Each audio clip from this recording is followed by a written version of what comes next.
नाजरीन अस्सलाम वालेकुम। अहम बात आपके साथ लेकर मैं आपकी खिदमत में रशीद राहिल हाजिर। गुज़श्ता कई एपिसोडों में हम कानून व इंसाफ की बात कर रहे हैं और इस हवाले से माहिर कानून जनाब मौलवी एजाज साहब हमारे रूबरू होते हैं और उनसे कानून के हवाले से बात करते हैं।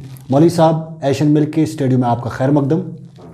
आज मैं जो सवाल आपसे पूछना चाहता हूँ, पिछले दफ़ा आपने ये कहा था कि तारीख पे तारीख जो चल रही है उसको इफ्तिदाई 3 स्टेजों में आपने बांटा था। एक केस को 3 स्टेजों में बांटा था।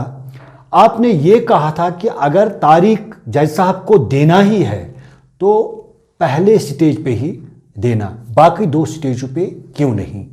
ये मैं आपसे जानना चाहता हूँ। नाज़रीन अस्सलाम वालेकुम वरहमतुल्लाहि वबरकातुहू। मुझे उम्मीद है कि मैं जो गुफ्तगू कर रहा हूँ इससे आपको कोई फ़ायदा मिलेगा और इस पर आप सोचने लगेंगे, और बिलखुसूस वो लोग जो अदालत से मुंसलिक हैं, वकला साहिबान भी और जज साहिबान से भी मेरी मुअद्दबाना गुजारिश है, मैं किसी जगह कोई गलती कर लूँ तो मुझे माफ़ कर लें। मैं इसलिए कह रहा हूँ, देखिए, एक तो होता है वो इंसान या तो अपने तजुर्बे के बलबूते पे ऐसी बात करता है कि भैया ऐसे ऐसे मुश्किलात है और किस जगह क्या होता है, इस पे ये कर सकता है, या दूसरे से सबक सीखता है, दूसरी कौमों से सबक सीखता है। अब मैं आपको बताऊंगा, देखिए, हाल ही में न्यूजीलैंड का वाक़ा पेश आया जहां पे वो फायरिंग हो गई। तो वहां कोर्ट ने क्या किया, पहले ही 1 साल की एडजोर्नमेंट दे दी। चार्जशीट पेश करने के बाद 1 साल की एडजोर्नमेंट दे दी। 1 साल के बाद ट्रायल शुरू किया, 15 दिन में ट्रायल कंक्लूड कर ली। ये जो कंटिन्यूसली ट्रायल को कंक्लूड करना होता है, इसमें जरा सोचिए कितना टाइम बच जाता है। स्टेज 2 और स्टेज 3 यानी जो डिस्कवरी स्टेज और जजमेंट स्टेज होता है, इसमें जब ब्रेक हो जाता है तो अगर 15 दिन का ब्रेक इसमें लग गया, 20 दिन का ब्रेक लग गया या हफ्ते का ब्रेक लग गया, तो क्या होता है कि वकला साहिबान और जज साहिबान को पहले मेमोरी को रिफ्रेश करना होता है, यानी जो उन्होंने बहस किया होगा वो भूल जाते हैं, गवाह को फिर से पढ़ना है वगैरह करना है, लेंथी होता है, प्रोसेस टाइम कंज्यूम होता है, ये बहुत टाइम जाया करता है। प्रेपरेटरी स्टेज में अगर ये दोनों पे लागू होता है, जैसे फौजदारी मुकदमात हो या दीवानी मुकदमात हो, दोनों पे लागू होता है। और बहुत सारा वक्त हमारा दीवानी मुकदमात में उन मामलात पे जाया होता है जो बिल्कुल एंसिलरी होता है। मेरी नजर में वो बिल्कुल भी कोर्ट का फंक्शन नहीं है, बल्कि वो 2 वकीलों का फंक्शन है। पहले ही 2 वकीलों को आपस में मिल बैठकर उस पहले मैं इस बात को जरा सा गौर से सुन लीजिए मैं क्या कह रहा हूं, क्योंकि वकला साहिबान भी इसको देख रहे होंगे, जज साहिबान भी इस पे सुनेंगे, तो मैं उनकी तवज्जो भी इसकी तरफ चाहता हूं। जो प्रेपरेटरी स्टेज होता है उसमें जज साहब का बिल्कुल कम अमल दखल होता है। खाबखा उसमें जज साहब का अमल दखल कराने से क्या होता है, कोर्ट का टाइम जाया हो जाता है। जैसे मैं बताऊंगा आपको, पहले हम दीवानी मुकदमे पे आ जाएंगे। दीवानी मुकदमा अदालत में आ गया तो सबसे पहले हम क्या कोशिश करते हैं कि भाई स्टे ऑर्डर निकलना चाहिए, ताकि जो सब्जेक्ट मैटर ऑफ डिस्प्यूट है वो जिंदा रहे। उसको बचाने के लिए, यानी मुकदमे को बचाने के लिए हम ये कहते हैं कि जिसके खिलाफ ये मुकदमा हो वो कोई ऐसा काम ना करे जिससे मुकदमे का बेस ही खत्म हो जाएगा, तो इसको बचाना है। ठीक है साहब, इसलिए स्टे का होना जरूरी है और स्टे को फिर अमल दरामद करना है। तो मुकदमा इसी में लग जाता है, 2-4 साल स्टे में अमल दरामद करने में लग गया। इसके बरक्स अगर हम ये काम खुद कर लें, 2 वकील आपस में बैठ के कैसे कर लेंगे, या अदालत का टाइम जाया करने के बगैर। देखिए, हम सब जानते हैं जब अदालत में मुकदमा दायर हुआ, चाहे स्टे ऑर्डर हो या न हो, जो ये सब्जेक्ट मैटर ऑफ डिस्प्यूट है, मुकदमा है, everything is subject to outcome of the suit. आखिर फैसला सब पे लागू होता है। अच्छा, अगर अब बीच में इसने कुछ किया होगा, यानी मसलन मकान बना लिया, मकान को रोकना था बनाने में, मकान बना लिया, तो यह अगर साबित हो जाए कि इसने मुकदमे के दौरान मकान बनाया है, चाहे सिटे हो या न हो, तो यह तो डिसमेंटल हो जाएगा अगर इसने मुकदमा हार लिया। तो लिहाजा हमें क्या जिम्मेदारी बनती है कि जब मुकदमा अदालत में आ जाए तो सबसे पहले यह है कि इस वक्त मौके पर क्या नवीयत है।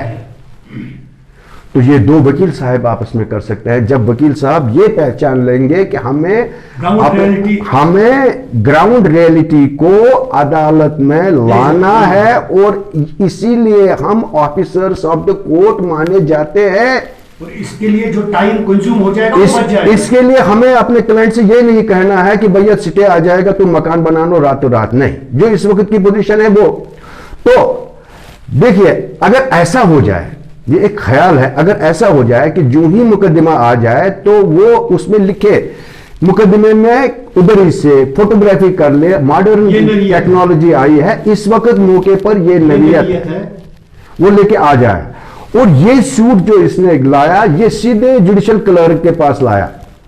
जुडिशल क्लर्क, मुझे गलत मत समझ लीजिए मेरे नाजरीन, मुझे गलत मत समझ लीजिए, जुडिशल क्लर्क जो होता है वो बहुत अहम काम करता है और ममालिक में उसको असिस्टेंट जज कहते हैं, और ममालिक में उसको असिस्टेंट जज का दर्जा है। वो कोई आम आदमी नहीं होता है, इसलिए मैं कहता हूं उसकी क्वालिफिकेशन भी एलएलबी होनी चाहिए। उसके हाथ में कज़ा व क़द्र है, उसके हाथ असिस्टेंट जज होता है और ममालिक में। तो यह मुकदमा असिस्टेंट जज के पास पहुंच गया, क्लर्क के पास। अच्छा, दूसरी बात जो इसमें बहुत जरूरी है, जिस पे कानून बनना चाहिए, वो यह है कि ये जो पुराना मोड ऑफ समन्स है, फिर नोटिस निकलेगा, फिर प्राइमरी नोटिस, फिर सेकेंडरी नोटिस, फिर अखबार में दो, ये काम खत्म कर लो, ये काम बिल्कुल बंद करना है स्पीडी जस्टिस के लिए। सब इसमें क्या होना चाहिए, कानून ऐसा बनना चाहिए कि मुझे मुकदमा करना है आपके खिलाफ, मैं मुकदमा तैयार करूं और एडवांस में आपको कॉपी दे दूं।